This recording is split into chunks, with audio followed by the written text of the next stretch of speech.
Hey, how you guys doing out there? James Humphrey with Associates Productions. And I'm kind of waiting on my co-host to get here. He's kind of taking his time. I'm not sure where he's at. Oh, there he is. My bad, man. Rush Hour was murder. Oh, was it? So that's our topic for today. Jimmy's finally showed up. And today we're doing The Rush Hour movies. All three of them.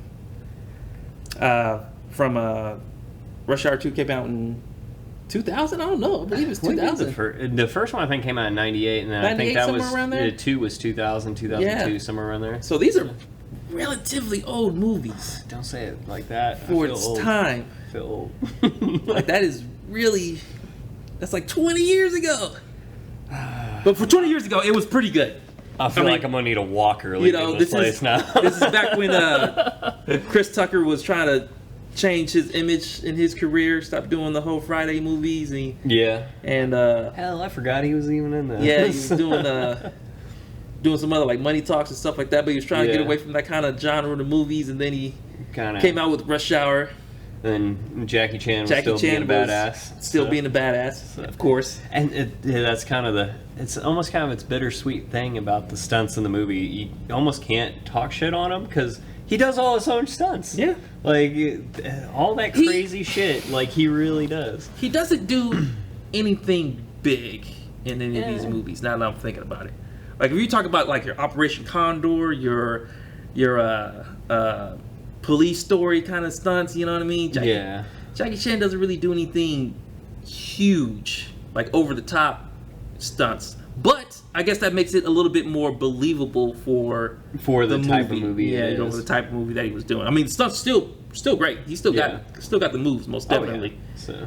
So it was funny. Freaky fast hands. Yeah, it was funny. It was all three of them realistically were good movies. Was pretty good. I felt like the first one, not that it was forced or anything, but it was more like it's the first movie getting together, whatever. Yeah, you know, trying to feel it out and see where it's going to go. The wits aren't as funny as the other ones. You know what I mean?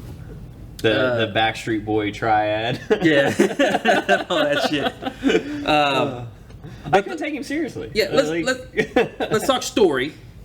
Story wise, it's a little lacking for me. So a little basic, yeah. So it's the whole idea is they brought this foreign guy, or the chief.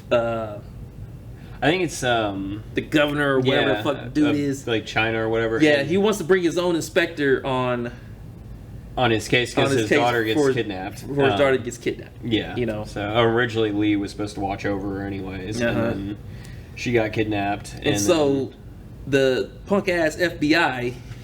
You know, there's like, hey, I don't want to babysit this guy. I don't want to work with him. All this other bullshit. Blah blah blah blah blah. So let's hire Carter, the LAPD, to pretty more or less babysit, which they do not do in like real life. I mean, in real life, I mean, most police departments want to work with as many other police departments as possible to help find solve the case. Girl, you know what I mean?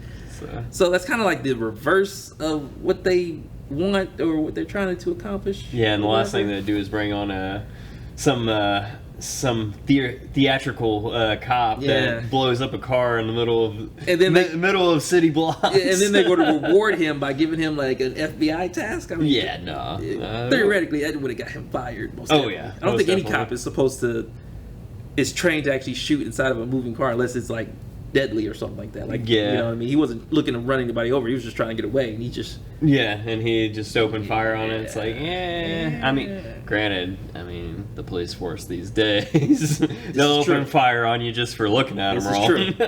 This is very true. But so story-wise, for the first one was kind of out there. Yeah, I mean, it was your run-of-the-mill like kidnapping movie, we want ransom type thing.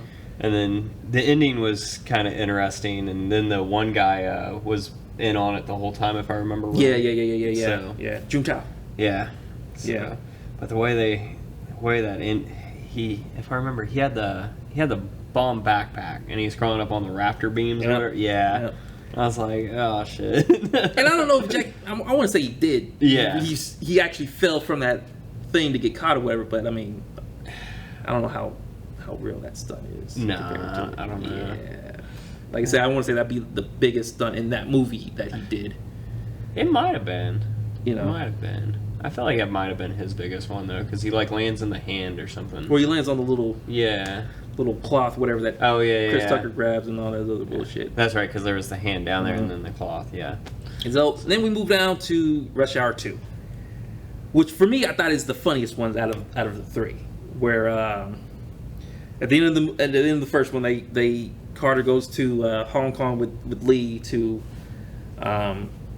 on his little vacation, which I don't know how long he's vacationing for. I mean, this has to be like a couple of days after. I don't know if he's down there for a month or however long. Mm-hmm. You know, they don't really give a time, like, but who cares? Anyway, so just from... It's like we solved the case on vacation. Well, he mentions that this whole time he's been down there, he's been doing nothing but working Lee's cases since he's been down there. So I'm like, how long are you on vacation? How long are you down there? You know what I mean? Yeah. Like, shit, bro. Like, LAPD just let you off for, you know, whatever. Anyway. Go in 6 months, go renounce your citizenship. Yeah, it's like shit. And so these New York customs people get blown up, whatever. And this case just so happens to land in Lee's lap when all the other bullshit is going on. And then, of course, since Tucker's in between the whole Lee thing, he gets wrapped into this whole thing. But I'm like, I mean, it's not his case, you know, so I don't see how he's getting so involved in this case that Lee's doing when he has really nothing to do with it. Because he wants all that glory. He's that glory cop. He goes chasing for it. And so they give more backstory to just the one character. It's like there's two characters, but they only really focus on the backstory of one character, and that's Lee. Yeah. You know what I mean? And so because it was his dad's partner that was allegedly dead and somehow came back to life. And then, like I said, the case just so happens to fall on Lee's lap to where he has to solve, I guess, his dad's last case or whatever kind of bullshit, whatever. Yeah.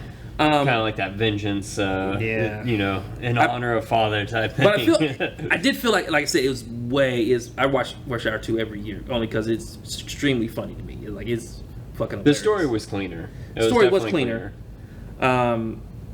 I want to see how Ricky Tan got shot off the boat and then, you know, didn't drown in the middle of the water, even if he faked his death. You know, there's got to be another boat that's real close by to come pick his ass up because he fell in the water. And when a gunshot, in the middle of the ocean, you ain't gonna be swimming very good. You know, in the middle of the fucking whatever. So I'm like, dude, you must be a really strong swimmer. Something. You know, not to get ate by sharks and all this other bullshit, but it's true. Whatever. That blood will attract things. Yeah. I'm trying to think of the stunts. Stunts were clean, you know, so it's most definitely Jackie Chan. But I think the biggest stunt was him and Chris Tucker jumping out of the building, which he actually didn't do. The one at the end when like and chick comes in and it's like you can see like obviously the green screen of him and Chris Tucker that are falling from the little thing, whatever. Yeah. But him and Jackie Chan and whoever the other stunt guy, whatever, did not actually do the stunt. It's two other different stuntmen that did that stunt. Huh. Yeah.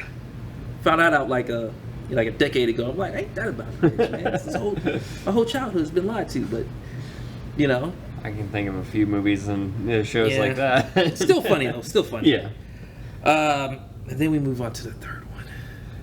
Honestly, I didn't think the third one was that bad. I remember watching it the first time I watched it. It's like, okay, this isn't as good. It's not as funny as the second one. And maybe my hopes were too high. They had their good one-liners. You know.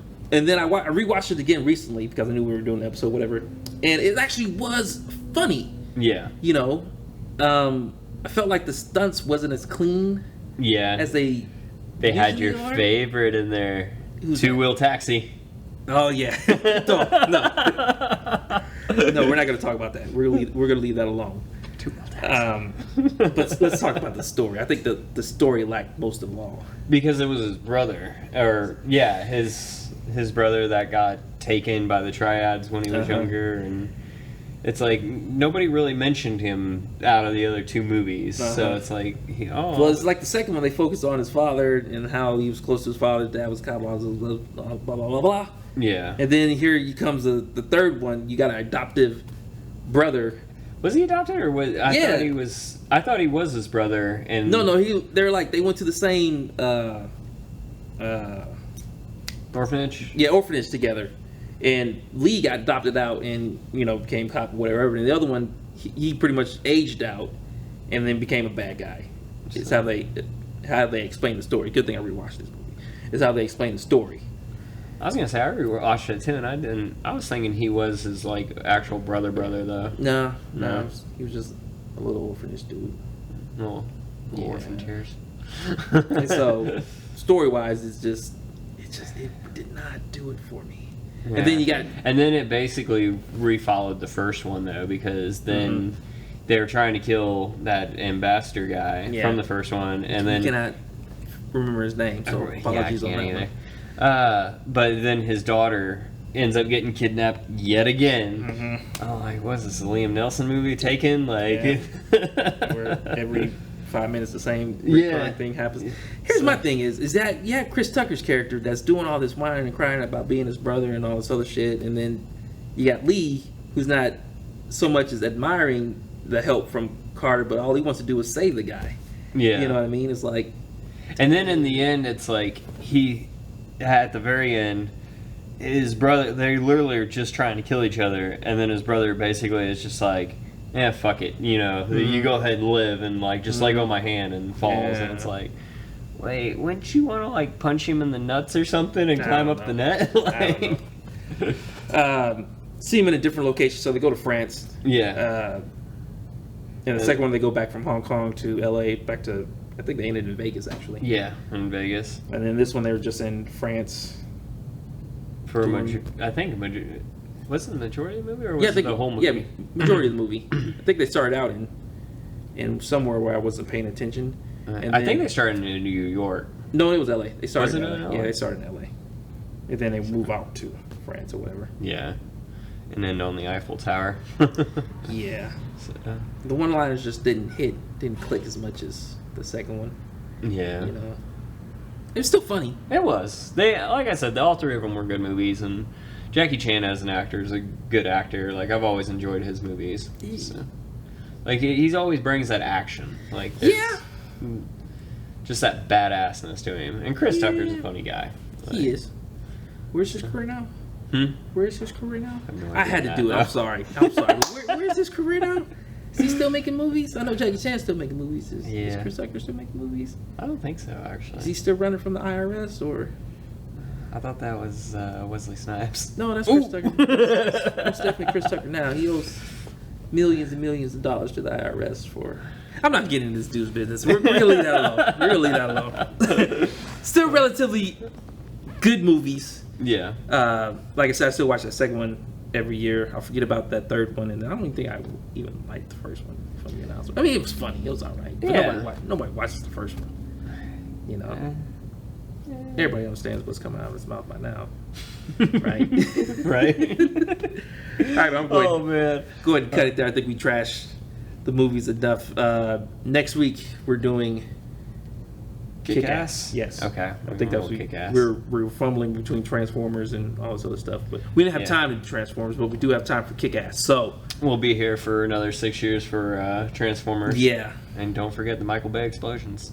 Damn, I'm already trashing. We haven't even started. Here's my thing, real quick. Here's my thing with Transformers is that you got these regular people doing Navy SEAL, jumping out of buildings and shooting through glass, all sorts of shit. And a teenager nonetheless, because Shia LaBeouf was technically in high school. Man. Get the fuck out of here with that. Oh, shit. So, anyways, check you guys next week for Kick-Ass. James, Jimmy, Socius Productions Movie Reviews. We'll see you guys next week.